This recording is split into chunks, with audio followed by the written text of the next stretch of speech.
Ay yorgunluktan ölüyoruz. Anamın da perti kalmadı. Anne ama bu fotoğraf çekilmek çok zormuş. Tabii sen dış çekimi nerede yaptırmıştın? He? Ben dış çekim yaptırdım mı diye bir sorun.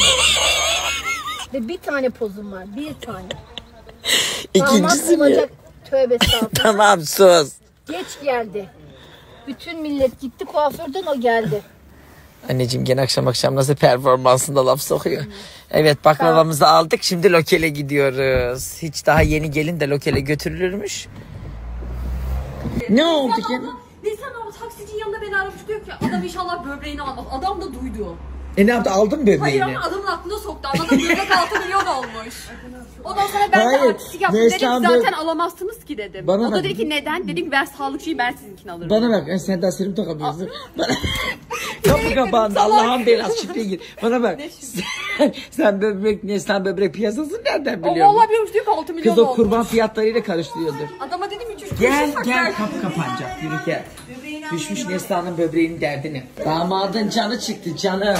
Niye canı çıktı? Selamun aleyküm.